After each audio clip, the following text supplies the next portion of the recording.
Yeah, and thanks, Brady, and thanks for Gene and all the O'Reilly team. This has been just an amazing conference, as you all know. And also thank you for letting me talk. And thank you for all being who you are also. This is an amazing group. We had a talk prepared called Spatial Analysis in the Geo Web, and we decided on the way up here to change it. We sure did. Jeremy is my colleague. And we're going to talk about GIS on the web, a big step. And so many of you make the distinction between sort of consumer mapping and what's happening in the Web 2 environment with traditional GIS, the sort of back office, analysts, serious geography types. And what I want to show you this morning is how these will come together. And based on a series of technologies that my colleagues and I have been working on for about 3.5 years. So erase some of that distinction and welcome to a different world. GIS is changing. It's changing, becoming much easier, more collaborative, and it's built on enabling tools like the cloud and web services and mashups and all the things that have actually made this conference so rich and interesting. Crowdsourcing, sharing, open data policies, all of those sorts of things. And GIS software, which is changing as well, becoming server-centric, easier, more flexible. Organizations are building on these tools, like Mark DeMulder showed this morning, serving up their authoritative source information as shared services, RESTful services that are standards-based and easily discovered on things like Google or Bing. And they come with easy-to-use clients like the National Map Viewer or open APIs that can be downloaded and customized to build interesting applications that run on anything, run on a browser, run on a cell phone. And we're going to show some of that this morning. What's emerging from this is a new kind of architecture, which is a massive network of distributed servers. So far, there's something like 50,000 of these servers running in authoritative source organizations, commercial, academic, government, that are exposing their information this way. And we occasionally see mashups on this and that. But what I'm talking about is a new infrastructure where apps can be built in government and business on top of that distributed environment. And there's lots of applications showing up, things like open government or transparency, citizen science, citizen reporting and engagement, and crime mapping. There's actually, if you search around, you know, thousands of these are now starting to show up with GIS through the web in cell phones like the iPhone, and we'll see others this morning. And LBS, empowered by authoritative source services behind the scenes. And crowdsourcing is increasingly become a major focus of this. GIS professionals are taking this seriously, like Mark talked about this morning, saying, how can we update the national map this way? Or in conservation or public works organizations, where are the potholes? Or homeland security, like that. As I mentioned, my colleagues and I have been working on this for a long time. This is called ArcGIS.com. We actually haven't rolled it out. It's about 3 weeks away. This is a system that allows our community, and there are millions in this community, to be able to share their maps and apps. They can just drag and drop them, put them in the cloud. This is the Amazon cloud. They can share it, then they can discover it, what other people have. They can mash it up, and they can do it through any kind of device that they care to have. The central focus of this system is a map. And so most of you are used to maps, consumer maps, we all know, easy to pan, zoom, and so on. But this map is different. These maps have lurking behind them the data model and the symbology of the map, and in some cases, analytics. So when I share my map with you, I'm not simply sharing the picture, but what comes with the map is all the geographic knowledge that's there. You get this idea? So if I share my map with you, you can throw my data away and plug in your own data, and voila, I've got your cartography or your model or your analysis like that. Very powerful idea. So good maps like this require good base maps, very good base maps.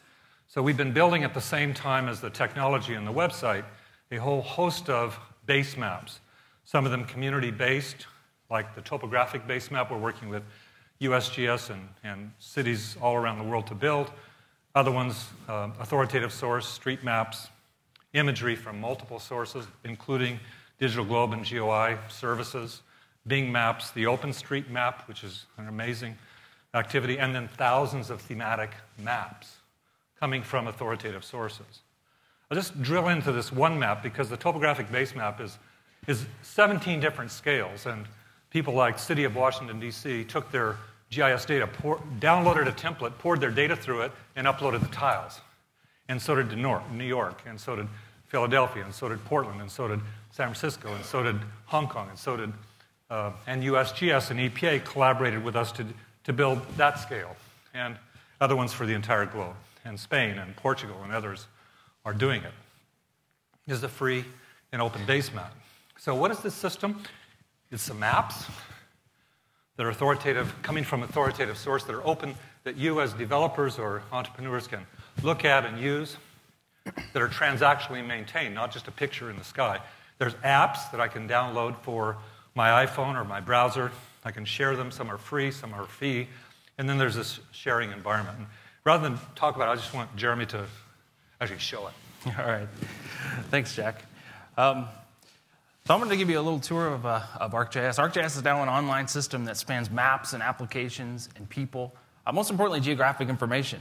Everything I show here is built on services. These services that are either in the cloud hosted by ESRI, or actually, most importantly, services within individual organizations like the EPA, Washington, D.C.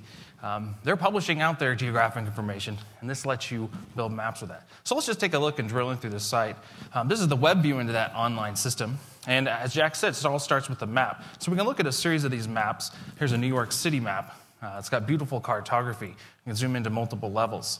You may want to go to a map in San Francisco. This map, again, has multiple levels of information. So I can zoom way out to the region or way back into the city.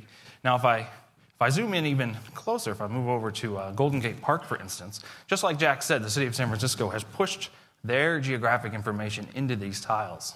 So beautiful, beautiful map showcasing those trees. These maps are a place for you to showcase your geographic information. So it's not just a base map, right? What's important is the stuff that you put on top of it. So in this case, this is habitat zones for the Tennessee River Gorge. These maps, not only for viewing, but they also describe themselves. So if we look at these maps, I see information about it. I give a chance for the community to give back information. But most importantly, I see the services that make up these maps. These are very important because most of you are developers out there, and you can use this information to build your own view into this map. Now we can make a map ourselves. It's not just viewing existing maps. I can start a map from scratch, or I can pick an existing map. So I'm going to drill into the Washington, D.C. map here. I'm going to zoom into the foggy bottom area. Actually, like Jack, I also like trees. And I've always had a passion for trees. So let me find some trees and add them to this map. So I could search within ArcGIS.com. I can search across the open web using the Google Search API. Very powerful. I can also just work with my own individual GIS server. I'm going to go ahead and search ArcGIS.com for tree. What I find is Washington, D.C. tree inventory. This is actually published by the city of Washington, D.C. This is a service that they're running that's live and out on the web now. So I can, drill in and see the status of each of these trees. But even more important, I can zoom in even further and actually get the what each tree is as I'm around that area. So I've created a little mashup. Now what I want to do is save it within my own group. So I'll go ahead and save this map. Oh, I forgot to log in, so I need to log in. So he's making a mashup, right? He's not using JavaScript. He's just took two map services, put them together. Now he's saving that, giving it a name, and uploading it back into the library of maps. So he's just playing with maps interactively from authoritative sources. They could be Bing maps, they could be DC maps, they could be any maps. I mean, I want you to fathom this because I don't know if you know. We have 300,000 user organizations. One of those is USGS. There are tens of thousands of these services now available through this easy-to-find maps and mashups. And these are all open standards-based stuff, right? So you can mix it up and use it in various ways. So here, this map, I just went and searched for the most recent maps, and here it is. If I look at the details of this map, again, I see the service information. Right now, this map is only accessible to me. Only I can see this map. But that's not really very useful. I want to share it. I have many options to share. I can share it so that anybody can see this map, so you can embed it in your website or tweet it or whatnot. Or I can share it with a particular group. Group is a way for you to work with members in your community that you know and trust. I'm going to go ahead and share this with everyone. And now this map is open and accessible. So now that it's open, let's look at a different way to access this map. So I'm going to start up the iPhone here. All right. And what we have here is an application that we'll be releasing that works into this ArcGIS system. And I can navigate. I can see my favorite maps. I can go and navigate and search maps. So I'll just go ahead and search for Foggy. If I can type. I just got this iPhone yesterday. Foggy Bottom Tree. So I found me one map, that one I just created. I can see information about that map and then just open it right up. Pretty cool, right? And if I was in DC and I said, locate me, I could follow along and see each of those individual trees. Now, I have all kinds of tree books at home. So I would love to actually go to DC and be able to walk down and say, that's a pin oak. This is great stuff. Okay, let's look. What about my Google phone? John Hankey gave me this for Christmas. Cool phone. I'm not biased. Does it work on this? It will in the summertime. Okay. And that's 4 weeks till we release, not 3, Jack. Oh, sorry. Okay. So let's look at another client that I'd like to show you. That's Explorer Online. So we have a set of APIs, and one of our APIs is an API for Silverlight. Lets you work with these map services. And so we've taken that Silverlight API and we built this application. We call it Explorer Online. And actually just opened up that map right there that I just saved, and I'm viewing it within this application. Now I can do things like measure along here. So what's on this street? What's the distance? Work with different units and whatnot. So it's very powerful. But I can also create notes on this map. So I'm going to go ahead and draw this area. And I can add information to it. We need a pin oak here. And then save that back with the map. Now, this Explorer Online is actually a great way for you to tell a story. So another aspect of this application is a presentation mode. So we can, let me just find this presentation I created. What a presentation lets you do is, all right, let me start it up, is to tell a story with your map. So this application has a series of maps. So this is going to go through an earthquake map demo here. See, we've had 2 major earthquakes within the last few months, both Haiti and Chile. I can zoom down. I can see the devastation in Chile. What are the aftershocks that I'm seeing right now? These aren't fake pictures. These are real services being loaded right here. So you're reading in the real services with this free app and doing markups and, in this case, telling a story with it. Exactly. Like PowerPoint. Exactly. So here we're in San Francisco Bay. Let's zoom down. Let's see earthquake activity within the last 7 days. This map is cool because there's faults coming from California resources agencies, and there's current earthquakes coming from USGS. And we could throw on another service. So the California Resource Agency also has this great service called Tsunami High Risk Area. So these might be hard to see, but those areas in blue there. And we have 3 important areas that I'd just like to point out. Treasure Island is in that area. The Oakland Airport. You can zoom in, and also AT&T Park. So I just wanted to give you a flavor of this application that you can use and without any programming at all. But it's not just. There's another aspect of this, and I'd like to create a new map from scratch here. And what I want to do is go to data.gov. Data.gov is, they've been rapidly changing. Actually, when I saw it at the Gov 2.0, it's completely different now, and they've added a lot of information. One of the things that they're working on to make better is exposing these services. So I'm going to search here for EPA Map Service, find this one record. So they're going to be making this better. I get information about this record, but I need to go to the more detailed information. So look at this HTML format. And then I see the service that actually powers this impaired waters record. Now, if I want to just add this to my map, or one like it, I'm going to go and pick a GIS server. So I'm going to touch that server and get all the services that it has. And I'm going to actually pick this beach service and add it to my map. Then I'm going to zoom into San Francisco area.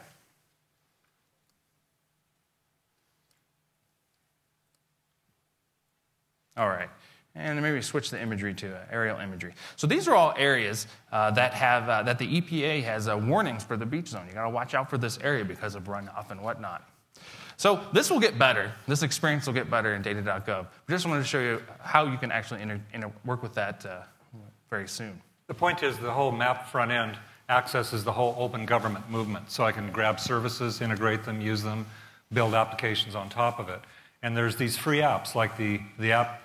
Apps. How about apps? How about apps? So those are all maps, and maps have a very focused point, and they tell a story. But you can use the information behind those maps to create applications and then share those applications. So if we look at a series of these applications that are featured, I can go and drill and see, here's a crime mapping site from the Omega Group. So I can open this map, zoom into Illinois, and pick a Peoria. This is a service they offer. And they advertise this information. I could see all of the crimes within the last week. This is just to give you an example of a type of application that you might find. But you can also, let me go back here.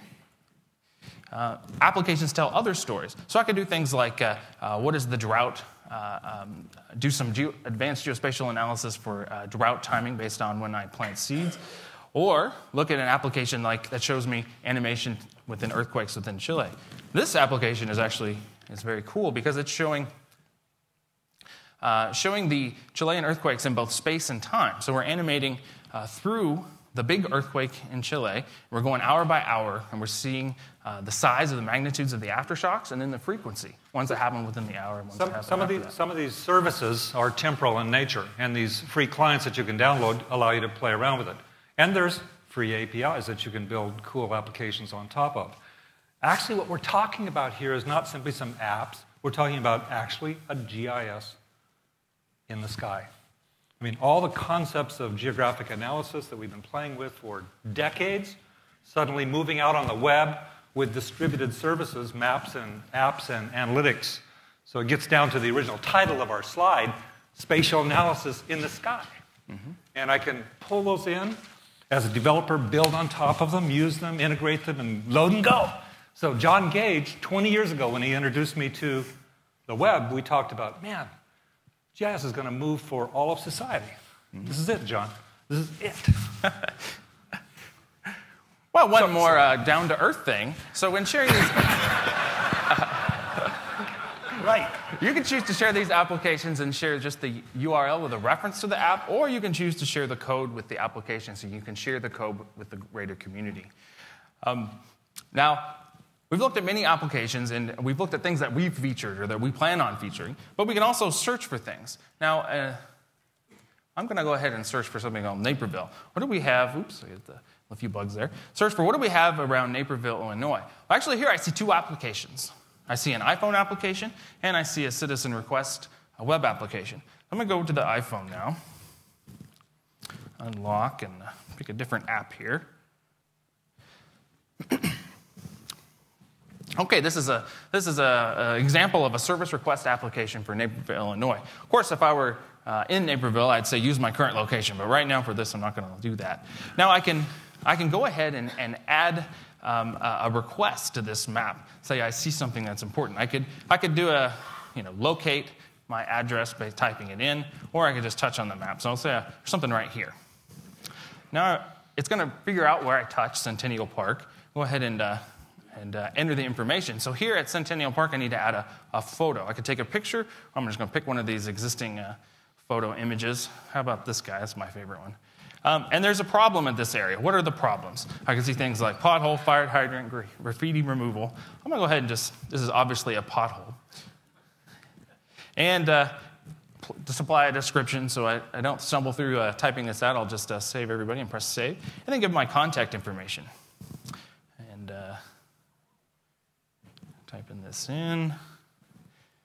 And I'll save.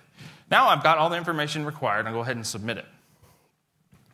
So now it's submitting it to the city of Naperville. It's within their GIS system. So that request is now within the organization. Now, if I switch back to the web application and open up this app, this customer care portal, well, one way, of course, is to do it from the phone, or I could go to the website. Or maybe I want to go to the website and offer more information. So I click on this guy. This shows me the request that just came through. It's a pothole that needs it fixed. I can see the attachment.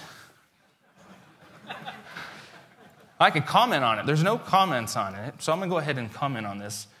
I'm a different citizen here. Don't take away my fishing spot. And I can, of course, rate this information. And now this all goes back to the city. So what's actually really important here? The important thing is that this information goes to the city takes that information, generates work orders, and then the workers within the city go and fix the pothole. Perfect. Well, citizen-driven government, right? Pipelining in citizen engagement right back into the city. It will transform democracy, just like Gov is doing right now, and just exposing that. That's the first step. It's going to be very cool. So I mentioned John Gage. At that time, we were, I think, at between thousands and millions, hundreds of thousands and millions, weren't we, John? GIS has been evolving, and it has a lot to do with technology. It also has a lot to do with community. It has a lot to do with pictures, the vision. And I just, again, want to acknowledge Tim O'Reilly and his team here because they're driving this whole technology and the vision of openness and open government and sharing, bringing all of this knowledge that society is invested in so it can be leveraged by everybody. Thanks very much.